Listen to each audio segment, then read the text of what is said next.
how to save 5 hours a week on email. In this short episode, I'm going to show you how to virtually eliminate CCing in your emails. Yes, it's annoying. How to have someone else write emails for you that sounds just like you. I'm also going to tell you where to find the best email templates and how to reduce the number of back and forth emails that you have with lenders and partners. And I'm going to do it in 10 minutes or less. Hey, Broker Nation, this is Scott Peckford. I'm the founder of Out of Mortgage Brokering, and this is the Tactical 10-Minute podcast that I launch every Friday. And I'm excited to have you come listen to this. I'm going to give a shout out to our title sponsor and then jump right into it. Our title sponsor is Finmo. Finmo is a Canadian mortgage application, document collection, submission platform designed specifically for Canadian borrowers. It's very easy for them to use. It's got cool features like Smart Docs, so it knows what documents the client needs based on their app. It's connected to Lender Spotlight, which has 8,000 plus lender rates and guidelines, and they're updated constantly. And brokers love it. Clients love it. Check it out at lendesk.com/Finmo. All right. So I said I'm going to show you how to save 5 hours a week of email. You may not be aware of this, but the average according to the Harvard Business Review, the average worker spends 28% of their week on email. I bet you mortgage brokers is even higher. It's insane. And so it works out to be about 13 hours a week for the average worker. Mortgage brokers, it's probably higher. And so I'm going to tell you a quick story about where I first saw this tactic applied, and then I've since learned and adapted it to my own business as well as coach people on it. So there's a mortgage broker named Mark Good, and he runs a fantastic business in Aurelia. And he's got, he does some years do 400 mortgages. And I believe there's and not on top of this, so he does 400 plus mortgages a year, or he can. He at one time he owned a McDonald's, he owned a golf course. He's the guy is practically the mayor, and he does 55% of all transactions in real estate transactions in his town.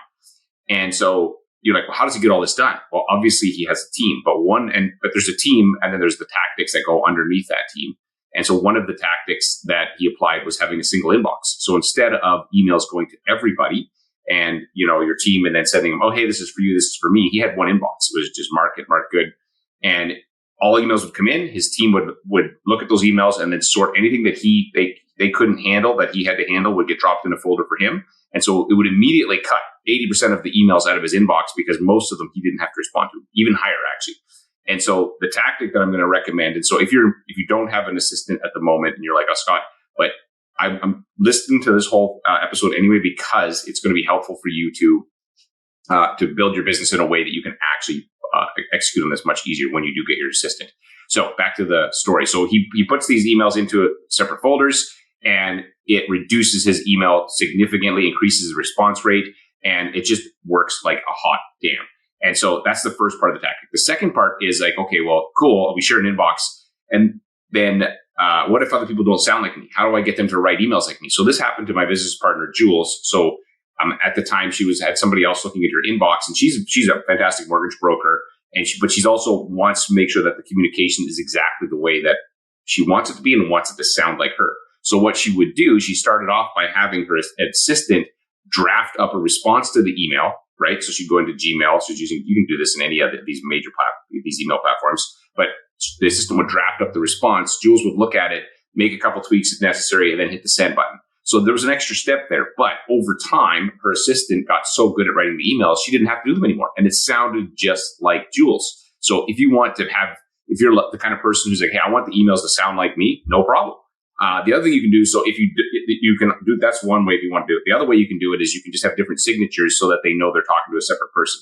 And sometimes you could do both. Sometimes you want the email to come from you. Sometimes you want it to come from them. So you can just apply a different signature to the same email.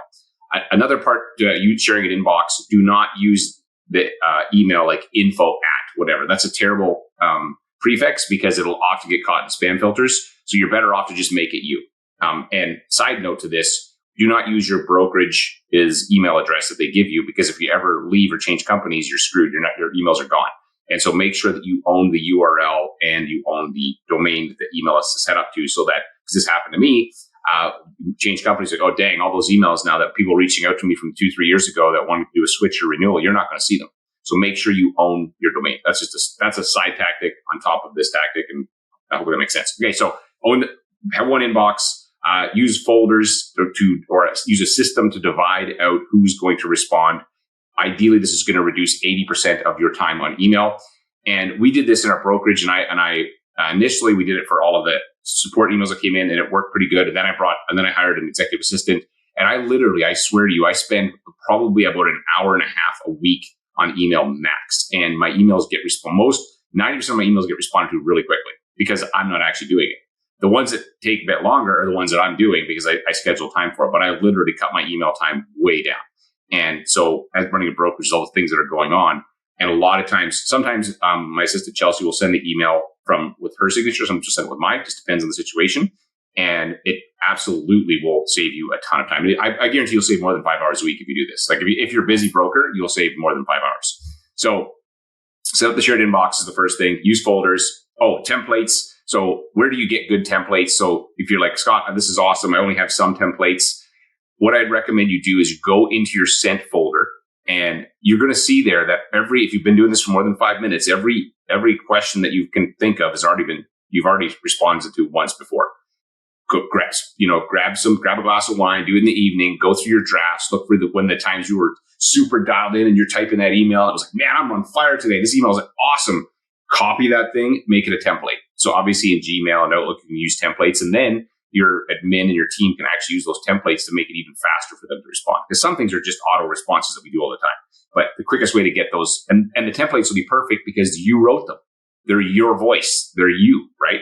And so I would do that. The other thing you can do as another side note to this whole email strategy thing is take the email. Sometimes I'll write an email. I feel like it's a bit too long. I find school teachers do this. They'll send an email for my kid's thing, and it's like, dang, why is it so long? I just need to know that they have a parent-teacher interview. Side note, I actually missed a parent-teacher interview one time because the email so long, I didn't see it. But in any case, what you can do is you can take the body of that email, you can drop it into ChatGPT and ask it to create different versions of that using a different voice. And I find I don't use ChatGPT. I use it more as like an idea board. So I throw my stuff in there. I'm like, oh, that's a good sentence, or that's a good phrase. I don't often get it to write for me because I like to write my own emails, but you can use it to get another template, or you can say shorten it. Sometimes I'll take like a blog post, I'll drop it in there and say, shorten this blog post. And then I'll look at it and go, okay, so it chopped out a couple of these paragraphs, and then I'll go back and I'll tweak mine. So just use that as a side thing whenever you're writing. ChatGPT is flipping amazing. So, okay, that's how you can improve your response time. The other, if you want to reduce back and forth with people, this is something I learned when I had a virtual assistant. And so when you have somebody who has a different first language, it can get confusing. And if you write, hey, can I get you to, book an appointment with Bob? I also need you to go and, get those things from Canva, and I need you to go do this and this. And it's all one long sentence or paragraph.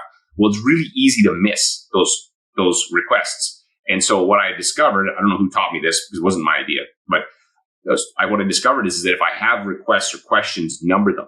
So 1, can you go into Canva and grab the logo and send to X? 2, can you reach out to Sally to book a meeting for me? 3, and then they can respond. 1, and then when they respond, they can go like 1, yes, done. 2, I'm having trouble with getting a hold of Sally. 3, it makes it so much faster. Like nobody really cares at the end of the day, especially these communication type emails. I find that using a numbered system is extremely effective. And we'll do it sometimes in Teams when Chelsea will message me and she'll go, I've got some questions for you today. 1, 2, 3. I love it because then I'm just like, yes, no, done, great. And then it's like, it's extremely quick. So I would recommend that you do that as well. And the last kind of trick that you can use to this, and let's say if you don't have an assistant right now and you're like, how do I make my email go faster? Here's what I would do is I would use video more often. And so the reason I would use video is, so somebody sends you an email and they have a question. If you don't have a template that you can just drop in there, it's a common question. You want to make it a custom answer.